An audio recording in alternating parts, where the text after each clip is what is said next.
আপনারা জানেন যে এপ্রিলের 1 তারিখ থেকেই আজকে 30শে এপ্রিল পর্যন্ত সারা দেশ ক্রমশ উত্তপ্ত হয়ে উঠেছে এবং সারা বাংলাদেশেই আজকে শুধু চট্টগ্রাম, ফেনী, নোয়াখালী, কুমিল্লা, সন্দ্বীপ এইসব অঞ্চল বাদে সারা বাংলাদেশের তাপমাত্রা 34 থেকে 43.8 ডিগ্রি সেলসিয়াসের মধ্যে ওঠানামা করছে। আজকের সর্বোচ্চ তাপমাত্রা রেকর্ড করা হয়েছে 43.8 ডিগ্রি সেলসিয়াস যশোরে। আপনারা জানেন পার্শ্ববর্তী চুয়াডাঙ্গার তাপমাত্রাও বেশি, 43.7 ডিগ্রি সেলসিয়াস তাপমাত্রা রেকর্ড করা হয়েছে। আজকে ঢাকার তাপমাত্রা কিছুটা কমে গেছে, 38.6 ডিগ্রি সেলসিয়াস রেকর্ড করা হয়েছে। তাছাড়া ঢাকা, রাজশাহী, রংপুর, খুলনা, বরিশাল, সিলেট এবং চট্টগ্রাম, সন্দ্বীপ, কুমিল্লা, নোয়াখালী, ফেনী এই সব অঞ্চল বাদে সারা বাংলাদেশের তাপমাত্রা আজকে তাপপ্রবাহের মধ্যে বয়ে যাচ্ছে। সুতরাং এরিয়া কভারেজ হিসাবে ক্রমান্বয়ে বৃদ্ধি পেয়েছে এবং এই যে তাপপ্রবাহের যে এরিয়া কভারেজ ক্রমান্বয়ে বৃদ্ধি পেয়ে আজকে টোটাল বাংলাদেশ উত্তপ্ত হয়ে আছে। তবে আমাদের আশার আলো হলো 2 তারিখ থেকে সারা বাংলাদেশের না হলেও 2 তারিখ দেশের পূর্বাঞ্চলে অস্থায়ীভাবে দমকা বাতাস সহ বজ্র অথবা বজ্রসহ বৃষ্টি, সেই সাথে দমকা বাতাস, জোড়ো হওয়া, কোথাও কোথাও শিলাবৃষ্টির সম্ভাবনা রয়েছে এবং এখন সিলেটে বৃষ্টি হচ্ছে। সুতরাং সিলেটের যে তাপমাত্রা সেটা আরও কমে গিয়ে স্বস্তিদায়ক পরিস্থিতি তৈরি হতে পারে অল্পক্ষণের মধ্যেই। আগামীকালের পরে অর্থাৎ 2 তারিখ থেকে অথবা 1 তারিখ রাত থেকে, ভোর রাত থেকে দেশের বিভিন্ন অঞ্চলে, বিশেষ করে সিলেট, ময়মনসিংহ, ঢাকার পূর্বাঞ্চল এবং চট্টগ্রাম বিভাগ এবং বরিশালের কিছু কিছু জায়গায় এই বৃষ্টিপাতের সম্ভাবনা রয়েছে। তাহলে এই বৃষ্টিপাত হলে ওখানকার বাতাস ঠান্ডা হয়ে যাবে এবং পিছনের অর্থাৎ রাজশাহী, রংপুর, খুলনা, বরিশাল, ঢাকাসহ এই অঞ্চলের উষ্ণ বাতাসের সাথে এই ঠান্ডা বাতাসের সংমিশ্রণ হওয়ার সম্ভাবনা তৈরি হয়েছে এবং ফলে এই যে তাপমাত্রার যে ঊর্ধ্বগতি সেটা কিছুটা কমে যাবে।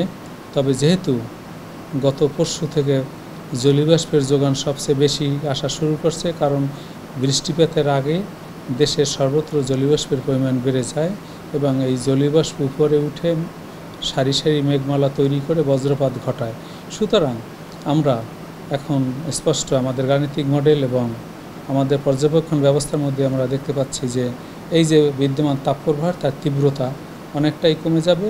তবে খুলনা, রাজশাহী এবং রংপুরের কিছু অংশে মৃদু থেকে মাঝারি ধরনের তাপপ্রবাহ অব্যাহত থাকতে পারে এবং এই যে গরমের যে নাভিশ্বাস সেটা থেকে কিছুটা কম হবে। তবে আপনারা জানেন যে বায়ুর আর্দ্রতার সাথে বায়ুর তাপমাত্রার মধ্যে একটা সম্পর্ক রয়েছে। এই আর্দ্রতা বাড়লে তাপমাত্রা কতটুকু ফিল হবে তা পরিমাপ করা যায়। আমরা দেখেছি যদিও তাপমাত্রা সর্বোচ্চ তাপমাত্রা অনেক বিভাগেই 40-এর উপরে আছে, সুতরাং এই তাপমাত্রা 40 থেকে 43.8 ডিগ্রি সেলসিয়াসের মধ্যে ওঠানামা করলেও আপনার কর্মকাণ্ড, আপনি কোথায় অবস্থান করছেন, আপনি কী ধরনের পোশাক পরিচ্ছদ করছেন, আপনি নারী না আপনি পুরুষ এবং আপনার অ্যাক্টিভিটির উপরে এই তাপমাত্রার যে অনুভূতি তা কম বেশি হতে পারে। তবে আমাদের গাণিতিক মডেলের পূর্বাভাস অনুযায়ী আমরা দেখতে পাচ্ছি যদিও অনেক জায়গায় তাপমাত্রা 40 থেকে 43.8 ডিগ্রি সেলসিয়াসের মধ্যে ওঠানামা করছে, সেই ক্ষেত্রে ফিলিং হতে পারে আপনার 44 থেকে 46 ডিগ্রি সেলসিয়াসের মধ্যে। সুতরাং আমরা সবসময় আপনাদের মাধ্যমে বলে আসছি যে পারতপক্ষে দুপুর 12টা থেকে 4টা পর্যন্ত আপনারা পারতপক্ষে উজ্জ্বল সূর্য আর আলোর মধ্যে আপনারা যাবেন না, কারণ এই সময় সূর্যের আলোর প্রাপ্যতা সবসময় বেশি থাকে। আপনারা প্রয়োজন বোধে আপনারা সুতির কাপড় পরেন, প্রচুর পানি পান করেন এবং ইনডোরেও যদি থাকেন তাহলে ওয়েল ভেন্টিলেটেড এবং বাতাস চলাচল করে যেসব জায়গায় সেই সব জায়গায় অবস্থান করেন। তাহলে এই যে হিটওয়েভের বিদ্যমান হিটওয়েভ থেকে কিছুটা হইলেও আপনি মুক্তি পেতে পারেন। প্রতিদিনই রেকর্ড হচ্ছে তাপমাত্রা, আজকে 43.8, আপনারা বলছেন 2 তারিখ থেকে বৃষ্টিপাত শুরু হতে পারে, সেক্ষেত্রে কালকে কি আরও এর থেকে বাড়ার সম্ভাবনা আছে? না, দেখুন, আমরা গতকালকেও বলেছি এবং এর আগে থেকেও বলে আসছি যে আমাদের গাণিতিক মডেল এবং বিএমডির পূর্বাভাস হলো যে সর্বোচ্চ তাপমাত্রা 43 degree Celsius plus minus 1 degree সেলসিয়াসের মধ্যে ওঠানামা করতে পারে। সুতরাং আমাদের উত্তপ্ত অঞ্চল হলো যশোর, কুষ্টিয়া, চুয়াডাঙ্গা, রাজশাহী, নওগাঁ, পাশাপাশি ফরিদপুর, রাজবাড়ী, গোপালগঞ্জ, এইসব অঞ্চল উত্তপ্ত। সুতরাং এইসব অঞ্চলের তাপমাত্রা 40 থেকে কোনো কোনো ক্ষেত্রে 43 অথবা প্লাস মাইনাস 1 ডিগ্রি সেলসিয়াসের মধ্যে ওঠানামা করতে পারে। এই অঞ্চলের তাপমাত্রা সবসময় একটু বেশি থাকে, যদিও এই তাপমাত্রা যশোর, চুয়াডাঙ্গা, কুষ্টিয়া, নওগাঁ, রাজশাহী অঞ্চলে একটু বেশি। কারণ হলো পশ্চিমের অর্থাৎ ওয়েস্ট বেঙ্গল, বিহার এবং উড়িষ্যার এবং তার পিছনে উত্তরপ্রদেশ, মধ্যপ্রদেশ, দিল্লি এইসব অঞ্চলের তাপমাত্রা কিন্তু 42 থেকে 46 ডিগ্রি সেলসিয়াসের মধ্যে ওঠানামা করছে।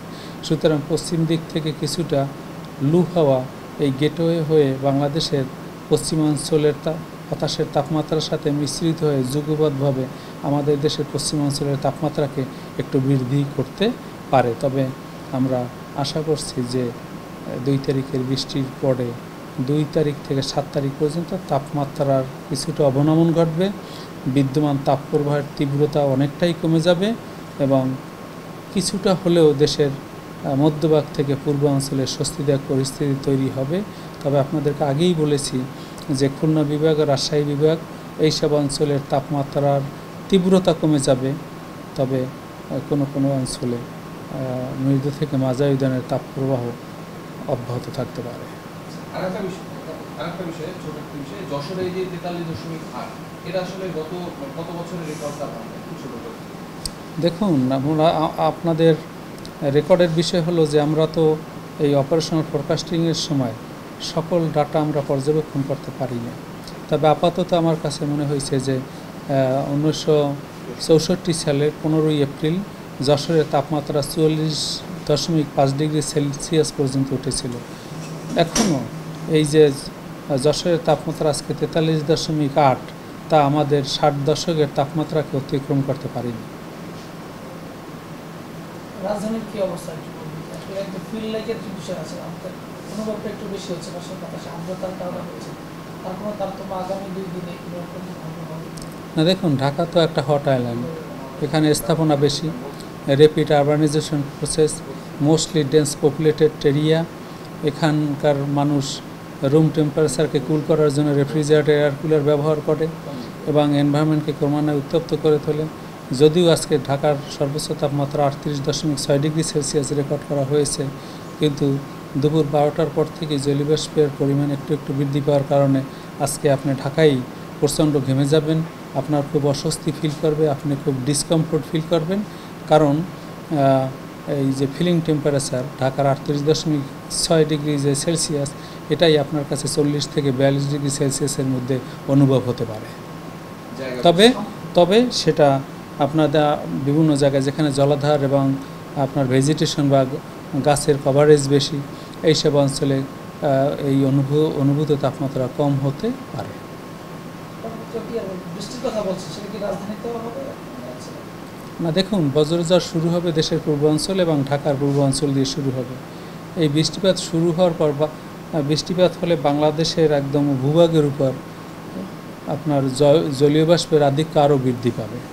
তো যদি বৃদ্ধি পায় তখন সারি সারি মেঘমালা তৈরি হবে, হাইলি লোকালাইজড বজ্রঝড় যে কোনো জায়গায় তৈরি হওয়ার সমূহ সম্ভাবনা তৈরি হয়েছে। তা আমরা আশা করি 2 তারিখ থেকে 7 তারিখের মধ্যে সারা দেশেই কোনো না কোনো জায়গায় বজ্রঝড় বৃষ্টি হবে। তবে আপনাদের একটা জিনিস আপনাদের মাধ্যমে জনগণকে জানাতে চাই যে অনেক দিন পর এই যে কাঙ্ক্ষিত বৃষ্টি আসবে বা স্বস্তির বৃষ্টি আসবে, কিন্তু এই বৃষ্টির সাথে থাকবে কিন্তু দমকা বাতাস, ঝড়ো হওয়া এবং বজ্রপাত, এবং কোনো কোনো জায়গায় শিলাবৃষ্টিও হতে পারে। সুতরাং এই চরম ভাবাপন্ন ওয়েদারের পর, তাপপ্রবাহের পর যে বৃষ্টিপাত হবে, সেই বৃষ্টিপাতের সময় যদি আপনি বড় ধরনের কালো নিম্বাস মেঘ উত্তর পশ্চিম কোণে দেখতে পান, তাহলে অবশ্যই আপনাকে সাবধানতা অবলম্বন করতে হবে।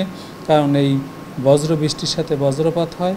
সুতরাং আপনি গাছের নিচে অবস্থান করবেন না, খোলা মাঠে অবস্থান করবেন না, এবং কোনো কর্মীই আপনি এই বজ্রঝড় দেখা মাত্র আপনি ঘরে অবস্থান করার চেষ্টা করবেন। কারণ এইসব বজ্রঝড়ের আয়ুষ্কাল থাকে আধা ঘন্টা থেকে 1.5 ঘন্টা, এর মধ্যে সে বিনাশ হয়ে যায়। সুতরাং আপনার জীবন রক্ষার্থে, আপনার জানমালের রক্ষার্থে অবশ্যই এই বজ্র বৃষ্টি থেকেও আপনার সাবধানতা অবলম্বন করতে হবে।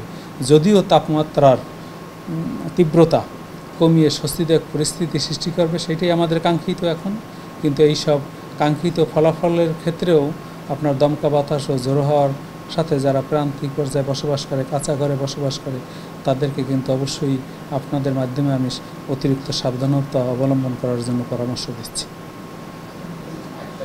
আমার ছিল সেটা হলো যে গণমাধ্যমে বলা হচ্ছিল যে ৭৬ বছরের রেকর্ড ছাড়াই গেছে বাংলাদেশের তাপমাত্রা, আসলে কি করে?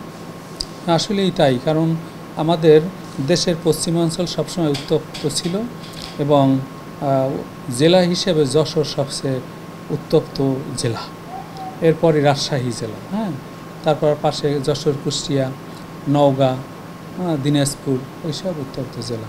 তবে এপ্রিল মাস হিসেবে এবং এরিয়া কভারেজ হিসেবে এইবার এপ্রিল মাসটা সারা মাস জুড়েই তাপপ্রবাহের ব্যক্তিকাল ছিল। এটা গত ৭৬ বছরের রেকর্ড। তবে এর আগে ২০১০ সালে রাজশাহীতে টানা ২০ দিন তাপপ্রবাহ অব্যাহত ছিল। ১৯৯২ সালে এপ্রিল মাসেই ৩০ দিন পর্যন্ত তাপপ্রবাহ অব্যাহত ছিল, কিন্তু তা কয়েকটি জেলায় ছিল, সকল বাংলাদেশকে এইভাবে এরিয়া কভারেজ হিসেবে এত বিস্তৃত ছিল না। সেই হিসাবে এই ২০২৪ সালের তাপপ্রবাহের ব্যক্তিকাল এবং সংখ্যা হিসাবে এটা ৭৬ বছরের একটি রেকর্ড। ওই অঞ্চলে আসলে এত উত্তাপ থাকে কেন? যশোর, চুয়াডাঙ্গা, মানে কোনো কারণ আছে? হ্যাঁ, আপনাদেরও আমি অনেকবার বলেছি আপনাদের মিডিয়ার মাধ্যমেই যে দেখুন, আমাদের এই এপ্রিল এবং মে মাসে আমাদের বাংলাদেশের উপর সূর্যের কিরণকাল ৮ থেকে ১০ ঘন্টা থাকে এবং আকাশ যদি মেঘমুক্ত থাকে এবং বাতাসের গতিবেগ যদি কম থাকে, তাহলে এই তাপমাত্রার ঊর্ধ্বগতি পরিলক্ষিত হয় আমাদের এই অঞ্চলে।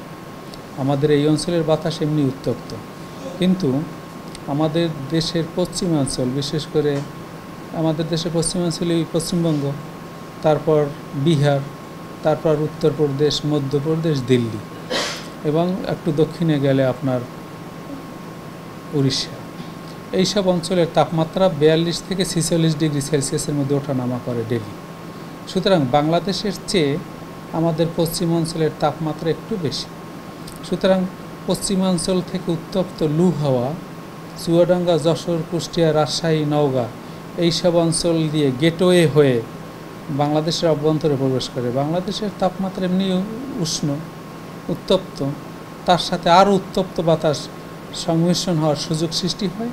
একে আমরা বলি টেম্পারেচার অ্যাডভেকশন, অর্থাৎ বায়ু অত্যাধিক তাপমাত্রার বাতাস আমাদের বাংলাদেশে প্রবেশ করে এবং বাংলাদেশের তাপমাত্রাকে আরও উত্তপ্ত করে তোলে। সেই জন্য আমাদের দেশের পশ্চিমাঞ্চল তুলনামূলকভাবে আমাদের দেশের পূর্বাঞ্চলের চেয়ে কিছুটা উষ্ণ এবং ওখানে গরম একটু বেশি পড়ে।